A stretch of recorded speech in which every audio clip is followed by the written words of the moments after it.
Bonjour à tous et bienvenue sur notre antenne TV Sèvres et Maine et surtout dans notre émission, notre nouvelle émission aujourd'hui de Pleine Page. Notre invitée, c'est une charmante jeune femme. Elle s'appelle Marianne Huvette, nous vient de Vendée, mais très souvent aussi dans notre région. Elle participait au festival amateur de Clisson du mois d'octobre dernier et nous la recevons dans le cadre de notre émission. Bonjour Marianne Huvette. Bonjour Joël. Et puis surtout, nous voudrions savoir quels sont vos derniers ouvrages, car Marianne est à la fois écrivaine, maintenant il faut dire écrivaine, elle est poétesse, maintenant il faut dire poétesse, et vous verrez qu'elle est aussi conteuse et chanteuse, mais nous avons tout le temps d'en parler. Alors, Marianne, vos deux derniers ouvrages, il s'agit de la fantastique histoire du petit Paulin. Alors, qui est ce petit Paulin ? Alors, le petit Paulin. Alors, d'abord, le petit Paulin, donc c'est un petit garçon auquel il va arriver donc plein d'aventures. Alors déjà, le décor, c'est le Moyen-Âge, voilà, avec donc c'est une époque un petit peu sombre, mais il y a quand même certaines joies. Alors, le petit Paulin, c'est l'enfant d'Irina, et c'est l'enfant donc de Yann, le fier chasseur.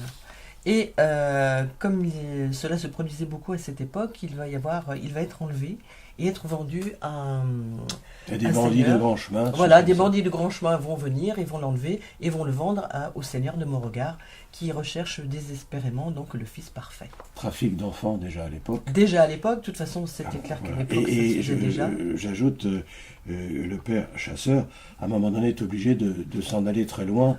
Voilà. Et voilà, si bien qu'il laisse son fils, voilà, son petit Paulin et son épouse. Voilà, c'est ça. Donc ça va être la quête. Alors le père, qui est un fier chasseur, va partir à la recherche de son fils.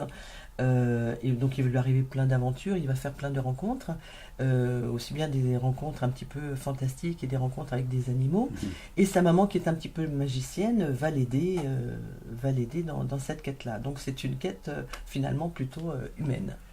Voilà. Alors, d'après le titre, ça s'adresserait plutôt à un jeune public, vos ouvrages, mais en réalité, c'est aussi tout à fait lisible par les adultes pour justement des réflexions et des choses qu'on peut développer autrement que lorsqu'on est un jeune enfant. Voilà, alors on va dire que c'est ça, c'est tout à fait ça. Alors on va dire que mon plus jeune lecteur a 9 ans, mais c'est un enfant qui a l'habitude de lire et qui a l'habitude du vocabulaire.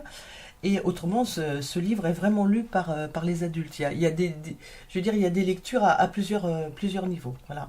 Et c'est vraiment c'est une belle histoire d'aventure, mais c'est donc une aventure humaine et c'est une réflexion sur l'amour, sur le respect, sur les liens du sang, sur les non-liens du sang, parce que Paulin va être élevé en fait dans un milieu qui n'est pas le sien.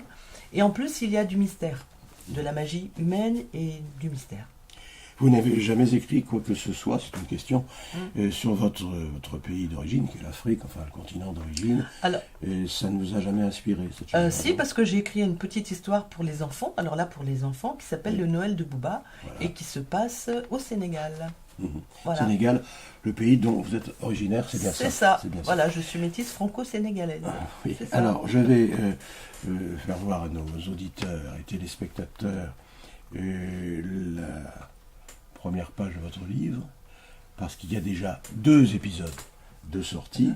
Le 3e est quasi fini. Il est fini, il faut que je le rentre dans la boîte. Voilà.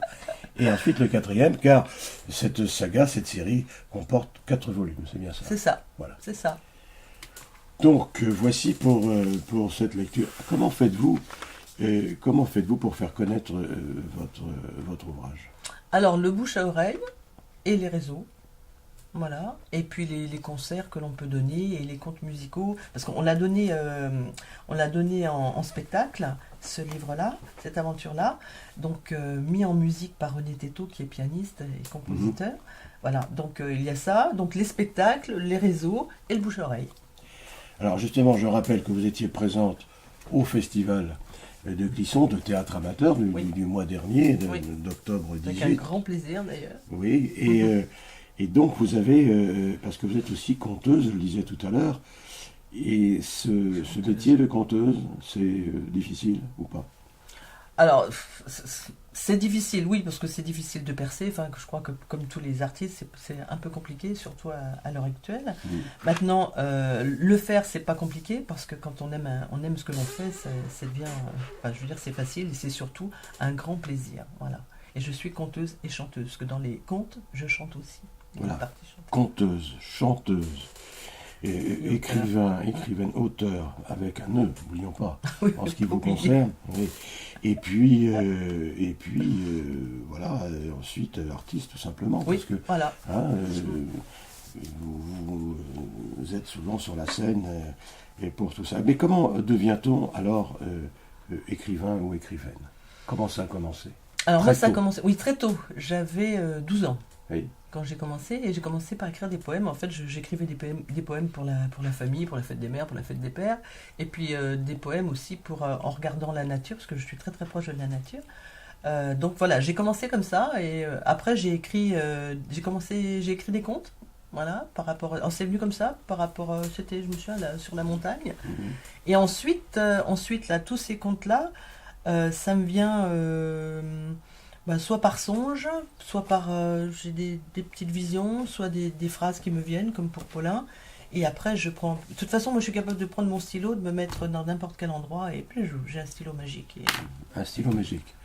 Bon, c'est déjà bon à savoir, parce que parfois, c'est pas trop facile d'écrire. Mais avec un stylo magique. Donc, vous commencez à 12 ans par écrire des poèmes. C'est ça, oui. Et ces poèmes traitaient de quel... un peu tous les sujets? Non. Alors, un petit peu. Alors, j'ai fait un poème. Alors, j'ai fait lire un de mes poèmes à un écrivain. Il est congolais. Et il m'a dit, oh là là, on dirait du Senghor. Et c'est vrai que c'était un peu d'inspiration Senghor. C'était un poème sur l'Afrique. C'était sur la danse. Voilà. Autrement, j'ai fait des poèmes sur la nature, sur un arbre. J'ai fait des poèmes sur le printemps. J'ai fait des poèmes sur le temps qui passe. J'avais 12 ans, donc le temps qui passe, je me suis dit, quand j'ai relu, j'ai dit... Et puis après, voilà, donc c'est venu comme ça. D'abord des poèmes, ensuite des histoires, j'ai commencé des contes, et puis après... Est-ce qu'il y a un poète français particulier? Moi j'adore Baudelaire. Vous adorez Baudelaire? Oui. Et après, quelques autres aussi, sans doute, non? Baudelaire, Senghor, et puis après des poètes étrangers, voilà, je me souviens plus, Le rêve du jaguar, le qui sait. Mais voilà. Oui, on retrouve toujours la nature, les arbres, les animaux. Voilà, et les vous parlez souvent de ça. Voilà, et les humains. Le jaguar, c'est pas trop méchant, votre jaguar. Non. Gentil, oui. Il est doux. Des gentils jaguars. Bien. Et puis, on disait aussi tout à l'heure, conteuse et chanteuse. Alors, dans votre domaine du chant, ce que vous préférez, enfin, je crois que votre domaine de prédilection en la matière, ce serait plutôt jazzy. Oui, jazzy, oui. Pas jazz, parce que je ne suis pas une chanteuse de jazz, mais jazzy, oui. Jazzy. D'ailleurs, nos compositions... Et gospel aussi un peu, peut-être. Et gospel, j'aime beaucoup, oui. Ah oui. Là, c'est un peu plus spirituel, un peu plus voilà. Là, sacré, n'est-ce pas? C'est ça. Oui. Le jazzy, alors nos compositions sont jazzy, donc avec René Této, le pianiste. Nos compositions sont jazzy. Autrement, on fait aussi des reprises de variétés, des standards de variétés, etc. Et on fait aussi donc du gospel. On reprend donc du gospel, négro spirituel, gospel. Et là, c'est encore autre chose. Là, quand j'interprète du gospel, ça va chercher dans des racines profondes. Et là, c'est ça. Oui. Et un petit exemple d'auteur que vous avez choisi, d'auteur de musiciens, de gospel ou de jazzy. Que vous proposez. Gospel, on a Nobody Knows, on a Summertime de Gershwin, donc la berceuse là, qui est super jolie. On a Amen, on a Freedom, Freedom, voilà. Freedom, liberté. Voilà, qui est vraiment là aussi qui vient puiser. Et puis il y a une chanson que j'aime beaucoup aussi, c'est Messie Bondier d'Harry Belafonte. C'est une chanson qui a été faite par des Haïtiens. C'est une chanson haïtienne qu'il a repris, qu'il a mis dans ses standards. Et là aussi qu'il chante, que l'on peut chanter aussi a cappella, que l'on peut chanter accompagné, et qui vibre aussi, qui vibre pas mal. Mais écoutez, si vous en êtes d'accord, je propose qu'on écoute un extrait du CD que vous avez d'ailleurs fait avoir également, un petit extrait, court extrait du CD que l'on a fait, que vous avez fait en spectacle, et que vous allez proposer. On va reparler après vos prestations immédiates ou très récentes, puisqu'on arrive aux fêtes de Noël. Voilà, on écoute ceci et on se retrouve tout de suite après.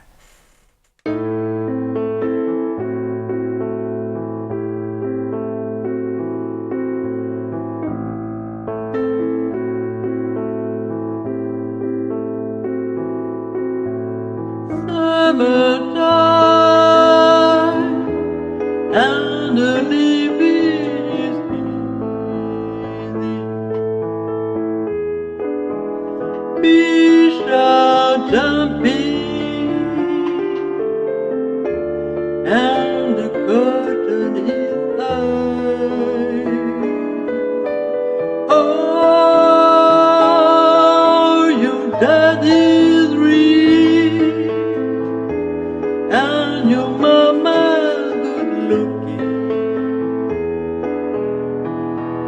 so little baby, don't you cry.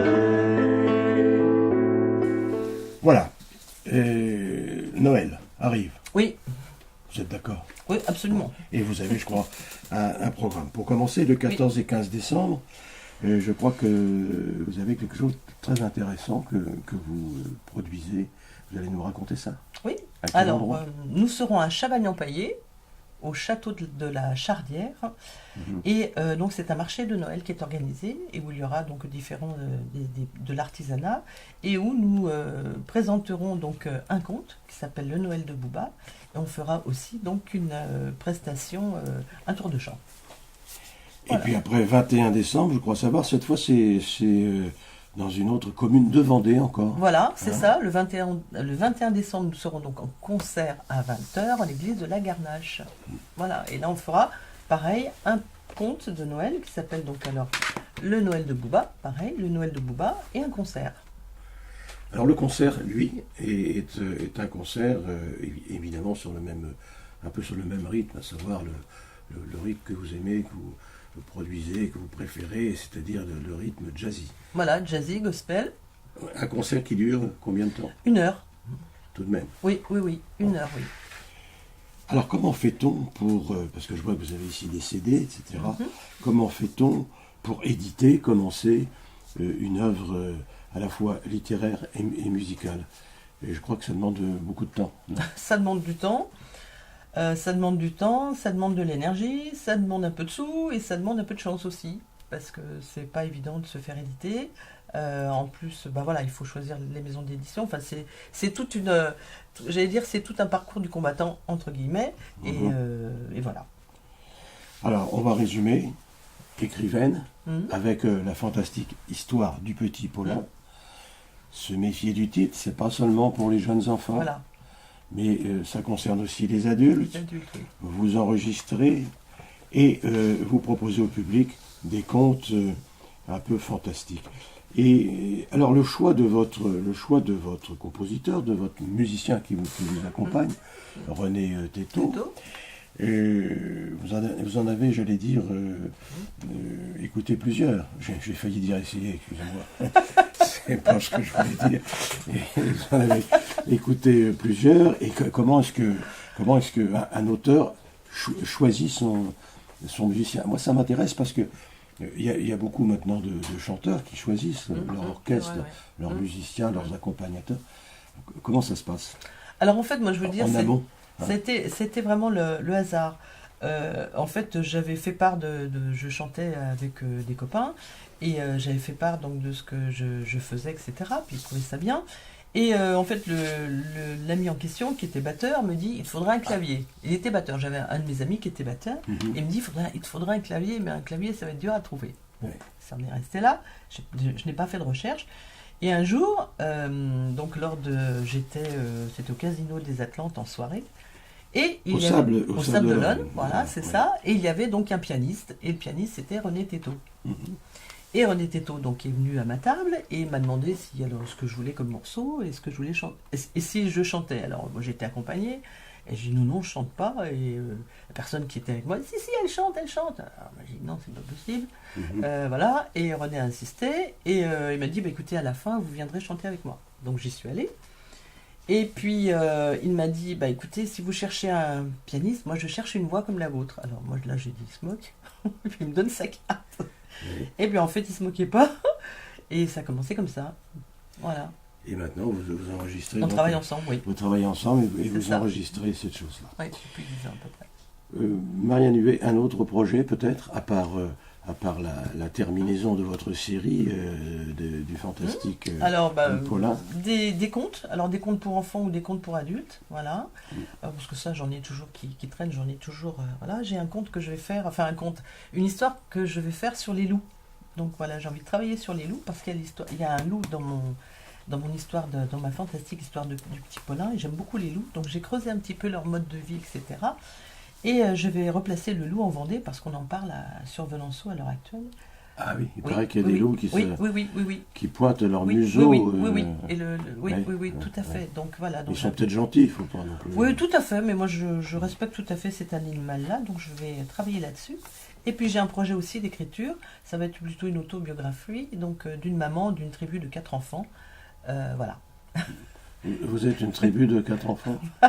J'ai 4 enfants, voilà, et donc j'ai envie de faire... parce que les enfants ont toujours l'impression que nous, adultes, nous sommes des dinosaures, alors je vais leur expliquer aussi que j'étais ado, Oui. et d'une façon très vivante et colorée, donc ça va être plutôt sympa. Voilà, donc là je suis en train de travailler là-dessus. Marianne Huet, merci d'être venue avec nous. Merci à vous. Merci d'avoir répondu à notre invitation sur TV Sèvres-et-Maine. Et puis, on peut vous souhaiter bien bon succès, bon Merci concert Oui, et très bon conte dès Noël qui va bientôt voilà. arriver. Merci beaucoup, merci à vous. Voilà, nous nous retrouvons bien entendu le mois prochain pour un autre opus de Pleine Page. Merci de votre attention, à bientôt.